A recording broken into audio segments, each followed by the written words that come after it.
This is ABC Television Network. I am. Well, how many times have you heard or read the phrase, one picture is worth 1,000 words? It's the Chinese proverb those of us in the visual media take refuge in when our colleagues of letters claim that they, of course, are the true recorders of history.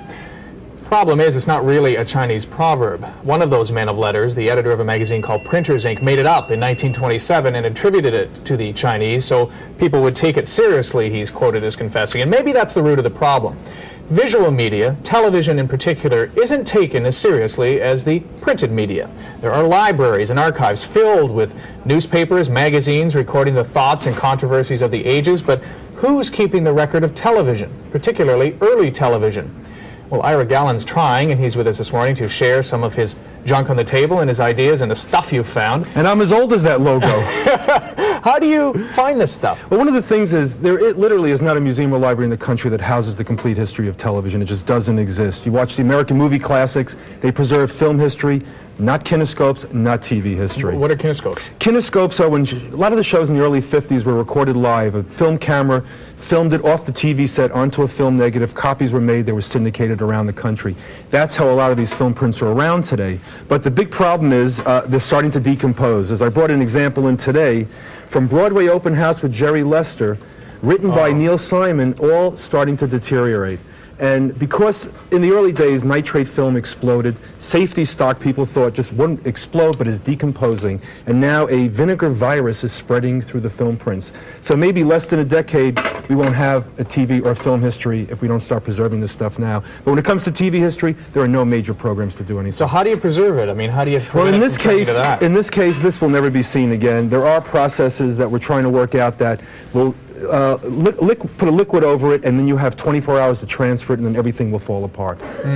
But a very expensive process. But I'm working now with the Museum of Television and Radio, and we're working on that. Okay, but some of the stuff you found is not in great shape, but you're able to restore it? Right, and one clip we're going to see now is from Captain Midnight, a classic TV show from the 50s, which was a cross between Top Gun and Raiders of the Lost Ark. What we're going to see is two sets of prints, one with the scratches and how we restored it. Okay, let's see that.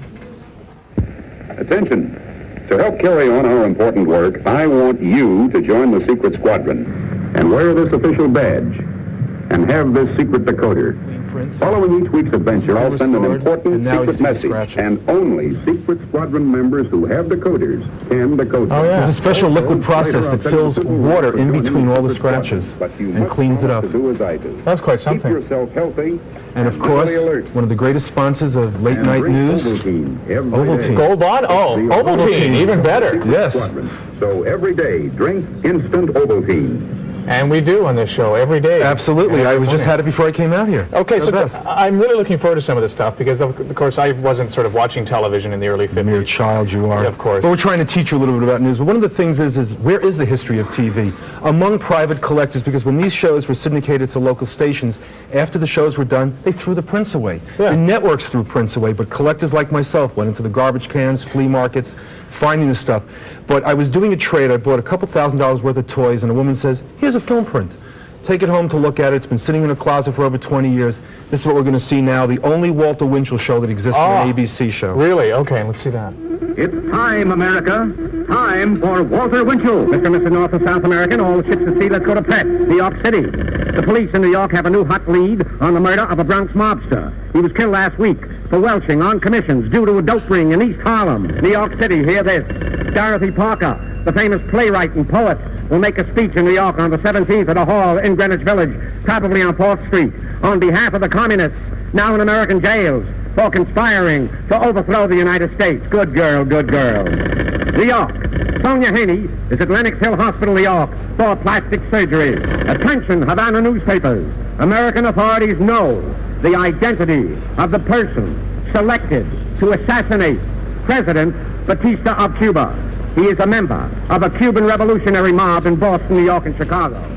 This is terrific. Now, you found this. This was given to you? This was just given to me. The woman had it sitting in a closet. She doesn't even know where she gets it, but she trades and buys films and toys. And he was a gossip columnist, I guess, for a newspaper that was put on television to essentially just do on television what he did for the newspaper. Right. This was 1957. He was never successful. It lasted 3 seasons on ABC, Sunday nights, 15-minute show. Good stuff. Okay. Only 15 exist. And, of course, Neil Gabler. You want to learn a little bit about Winchell. He just came out with a book. This is my summer reading. Oh my goodness, that's a thick volume. But okay. now, for baby boomers, the hottest the hottest show that I get requests for, Andy's Gang, with Andy Devine, who's a famous character actor we know from Westerns, did Wild Bill Hickok on TV. So all you people over 60s will know this. In their 40s will know some of the most warped television shows in TV history.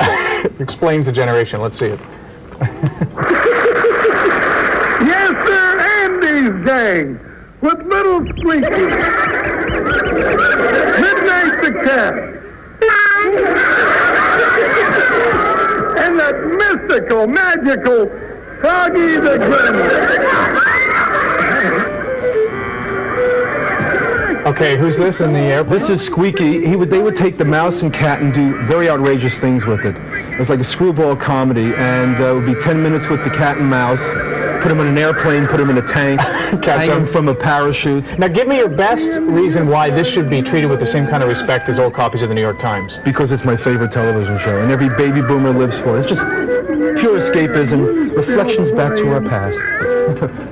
And then Froggy, who every parent hated because he was always getting into trouble. Plunk your magic twanger, Froggy. Magic twanger? Hiya, kid, hiya, hiya. That's enough out of you, young man. Now you better behave. A very famous character actor, Vito Scotti, happened to have had his face blown up. And where did you find that one? This one I've just been collecting through private collectors. There were 39 episodes. I have 20 right now, 19 more to go. Okay, let's move on to the last one. The last one is a guy worked at NBC in the 50s, took film prints home, watched them at home, he was in publicity. 50 rare TV shows. I flew down to Florida. This one with Frank Sinatra is going to knock people's socks out.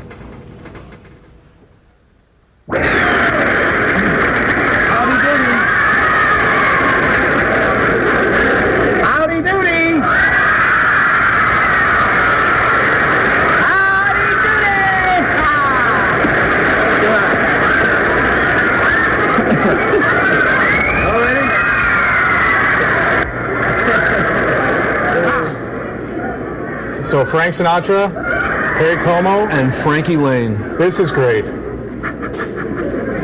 Three of the hottest Jews on television. So what do you do with this stuff? Right now I'm releasing them on home videos. We're having some special showings at the Radio and Television Museum. But the people that helped me found these prints were paying them royalties and making them some money now. Andy Devine's estate is getting money from Andy's shows. And so many of these great classic clips belong to the pioneers of television, who of course are dying off themselves. And that's why you can go out tomorrow and document a piece of TV history. But then when you write a book, you don't have the films to watch. But that's why I'm here. Okay, Ira, thanks for being with us. We're going to go out on this little serenade, if that's okay. Goodbye, Frank. All right. Take care. A pleasure. You're watching World News Now. On music lovers, we are astray. We're Como, Sinatra, and Lane. Three Adams, apples, flopping, and pain. And Victor Wexford's all my royalty stems. But we hail Columbia, all we are their gems. We're Como, Sinatra, and Lane. And Crosby goes against our grain. That goes for Gary and Andy Russell. But we love Della.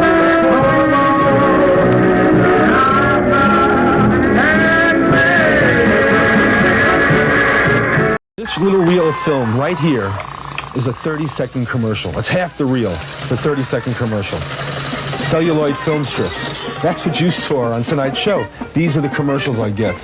To make a 1 hour reel, this is 1 hour, heavy duty guy, of just commercials. Very few people know the history of the commercials themselves and when they were out. 3,000 commercials from Channel 5 were thrown into the garbage can. Duncan Hines, 1964, Prestone, Pepsi commercials. Yes, folks, Pepsi commercials. And a lot of commercials. I don't know what any of this stuff is. We have a warehouse of close to 30,000 commercials now. These were the commercials. Each one was a 60 or a 30-second commercial sent to the local stations. They would then take the commercial from the ad agency or the company. The 30-second or commercial would be edited into a film print. And then the film print would be shown live on the air. I always looked at myself as the Noah's Ark of collecting. I always wanted a little of everything. So what do you mean? You have newsreels? I'll take them. Castle films? I'll take them. Early TV shows? I'll take them. Commercials, half-hour commercials. Ooh, George Goebel shows, Juvenile Jury.